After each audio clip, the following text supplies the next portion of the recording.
नमस्ते दोस्तों, स्वागतम। आइए इस वीडियो में हम लोग बात करेंगे एक विशेष चिट्ठी की।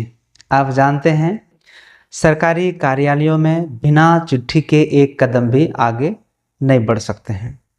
तो फिर विद्यालयों में कैसे हो सकता है कि बिना चिट्ठी के कोई काम आराम से आगे बढ़े?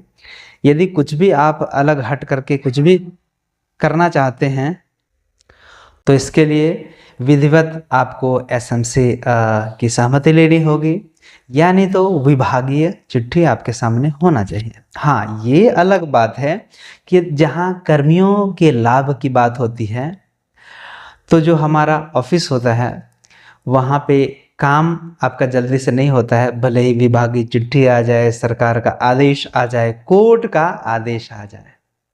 चलिए, ये वास्तविकता है, लेकिन इसको मजाक के रूप में लीजिए। आइए बढ़ते हैं, इस चिट्ठी में क्या कहा गया है। अभी आप जानते हैं कि मैंडेटरी है हर एक बच्चों का अपार आईडी जनरेट करना। उसी से रिलेटेड ये चिट्ठी जो है आई हुई है प्राथमिक शिक्षा सचिव का, उमाशंकर सिंह सर का। इस चिट्ठी में है कि छात्रों के नामांकन पंजी के आंकड़ों में संशोधन किया जा सकता है या नहीं। तो मैं पूरी चिट्ठी में आपके सामने पढ़ करके सुनाऊंगा, बेशक आप पढ़ सकते हैं और इस पर थोड़ी सी चर्चा भी करेंगे। देखिए, लिखा हुआ है कि भारत सरकार से निर्देश प्राप्त हुआ है कि हर एक बच्चों का अपार आईडी बनाया जाएगा और इसके लिए बनाने का काम भी चल रहा है। लेकिन इसके लिए क्या है कि अपार आईडी बनाने के लिए बच्चों का डेमोग्राफिक डेटा, मसलन बच्चों का नाम है, बच्चों का डेट ऑफ बर्थ है, उनका जेंडर है, ये U++ और आधार कार्ड जो होता है उसमें बराबर होना मांगता है, मतलब जरूरी है। जिलों से जब समीक्षा की गई तो पता चला कि जिलों से कंप्लेन आ रहा है ये कि बच्चे का नाम, डेट ऑफ बर्थ, जेंडर, माँ का नाम या पिता का नाम जो है वो एनरोलमेंट रजिस्टर, मतलब स्कूल में जो नामांकन रजिस्टर है, नामांकन पंजी है, उसमें कुछ और है, और बच्चों के आधार आईडी जो है उसमें कुछ और है।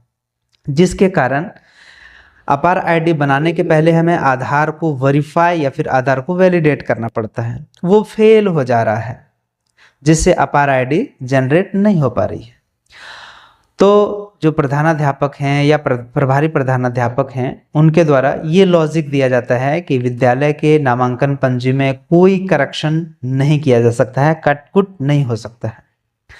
विद्यालय और शिक्षक के इस तर्क के कारण एक ही बच्चे का अलग अलग एक से ज़्यादा प्रोफाइल बनाने की भी जानकारी मिल रही है, जिसके कारण U++ में जो ड्रॉप बॉक्स है वहाँ पे इनएक्टिव बच्चों की संख्या बढ़ती जा रही है। मतलब एक स्कूल में यदि बच्चे का नामांकन 150 होना चाहिए तो पता चला कि ड्रॉप बॉक्स के कारण या इनएक्टिव बच्चों के कारण वहाँ 160, 170 ऐसे बच्चे मौजूद हैं U++ में।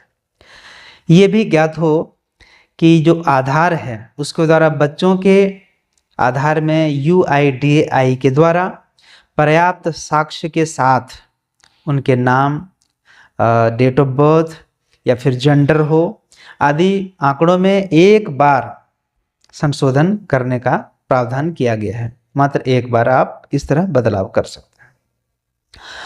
हाँ, एड्रेस है वो आप कई बार बदल सकते हैं, लेकिन नामों में, डेट ऑफ बर्थ में या फिर जेंडर में आप एक बार ही करेक्शन, संशोधन कर सकते हैं।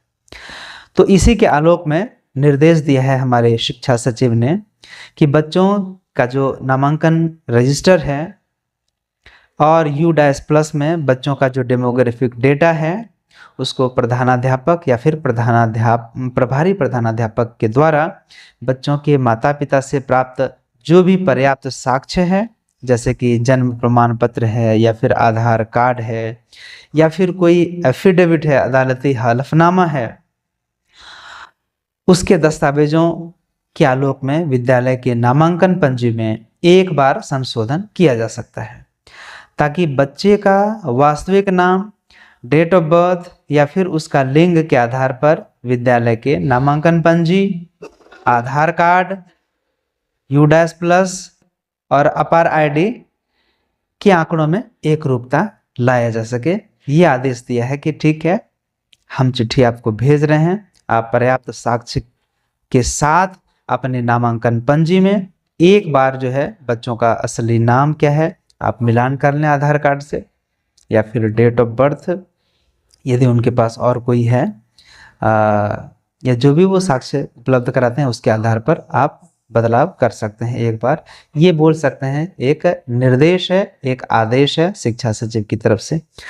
तो हमें उम्मीद है और हमको इस चिट्ठी के आधार पे जो है हर स्कूल के टीचर्स, प्रभारी जो प्रधानाध्यापक हैं या फिर जो भी प्रधानाध्यापक हैं वो नामांकन पंजी में करेक्शन कर सकते हैं बच्चों के नाम के साथ, बच्चों के डेट ऑफ बर्थ के साथ, बच्चों के लिंग के साथ।